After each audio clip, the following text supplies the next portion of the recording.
Shalom, selamat pagi Bapak Ibu yang dikasihi Tuhan, saudara-saudari dimanapun Anda berada. Senang sekali kita bertemu di pagi hari ini dan kita dengar-dengaran firman Tuhan. Mari Bapak Ibu, sebelumnya kita bersatu di dalam doa. Bapa dalam kerajaan surga, terima kasih Tuhan untuk hari yang baru, untuk pagi yang baru yang Tuhan berikan kepada kami. Kami yakin dan percaya bahwa ada rencana-rencana baik Tuhan dalam kehidupan kami di hari yang baru ini. Untuk itu Tuhan kami mau melangkah Tuhan bersamamu ya Bapak. Berbicaralah Engkau Tuhan di pagi hari ini seluas-luasnya dalam roh kami. Agar kami boleh mengerti apa kehendak Tuhan, apa maunya Tuhan dalam hidup kami di hari ini. Kami siap untuk mendengarkan suara-Mu ya Bapak. Di dalam nama Tuhan Yesus kami berdoa. Amin. Baik. Bapak Ibu yang dikasih Tuhan, judul nats kita pada pagi hari ini adalah kasih membalut luka hati. Kasih membalut luka hati. Sebagai landasan firman Tuhan diambil dari 1 Yohanes 4 ayat 20 sampai 21.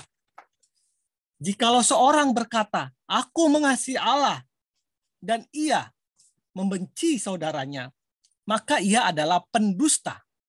Karena barang siapa tidak mengasihi saudaranya yang dilihatnya, tidak mungkin mengasihi Allah yang tidak melihatnya, yang tidak dilihatnya. Dan perintah ini kita terima dari Dia. Barang siapa mengasihi Allah, ia harus juga mengasihi saudaranya.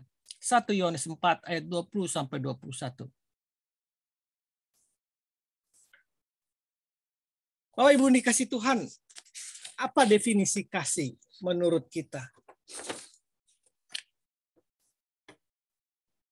Tentunya kita akan memberikan definisi kasih yang indah tentang kasih. Namun, jika berbicara praktek kasih, maka kebanyakan dari kita akan mengalami kegagalan.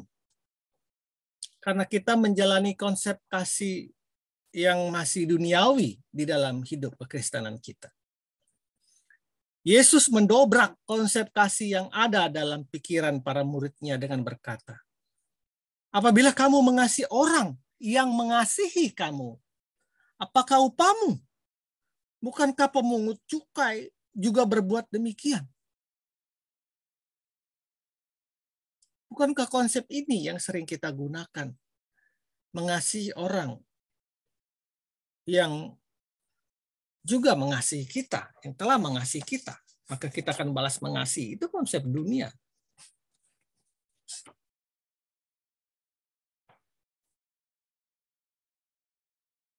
Tetapi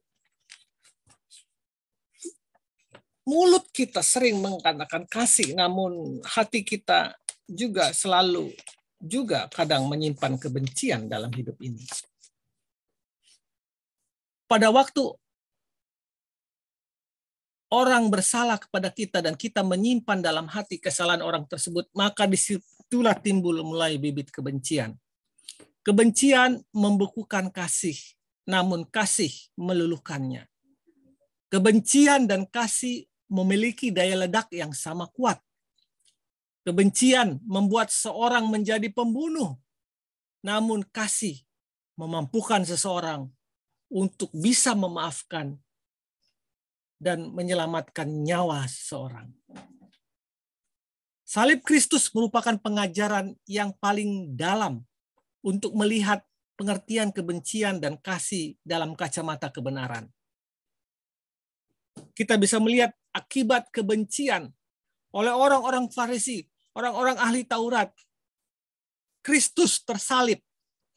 Sebaliknya, karena kasih, Kristus memberikan dirinya disalib untuk orang-orang berdosa. Termasuk orang-orang yang menyalibkannya. Kebencian melahirkan teriakan, "Salibkan dia! Salibkan dia!" Namun kasih melahirkan doa dengan perkataan Yesus. "Ya Bapa, ampunilah mereka, sebab mereka tidak mengetahui apa yang mereka perbuat." Yesus memberi teladan kasih dengan melepaskan pengampunan.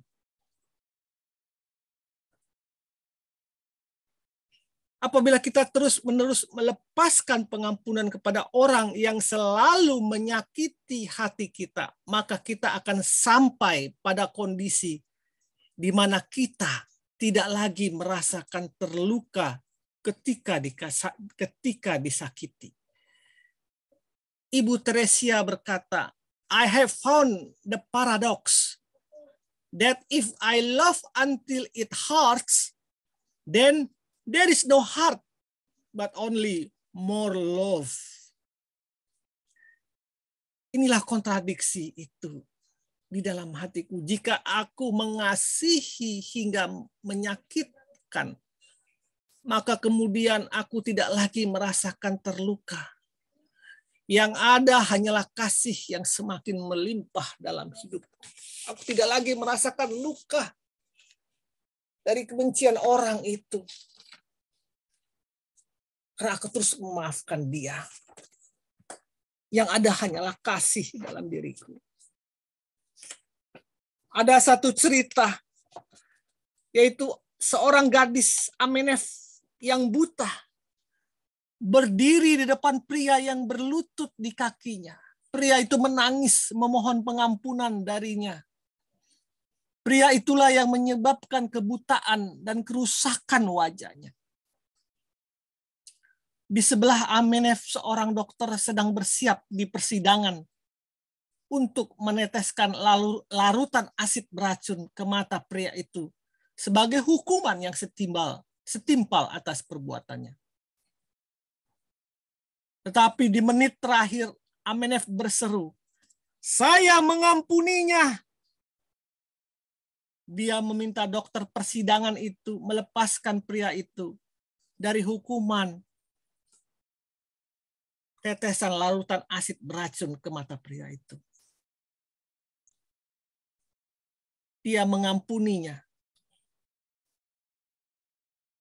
Pria itu adalah pria yang mengalami kebencian ketika cintanya ditolak oleh Amenef.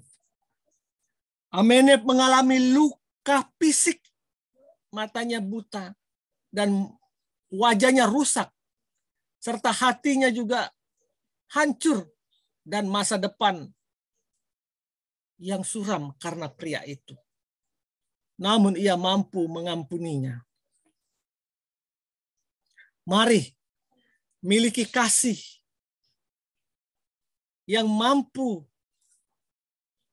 membalut luka hati kita. Amsal 10 ayat 12 mengatakan, kebencian menimbulkan pertengkaran, tetapi kasih menutupi segala pelanggaran. Kiranya Tuhan menguatkan kita untuk mengaplikasikan kasih ini dalam kehidupan kita sehari-hari. Khususnya buat orang-orang yang terus-menerus mengasihi kita. Tuhan Yesus memberikan kekuatan buat kita semua. Selamat pagi, selamat berkarya. Amin.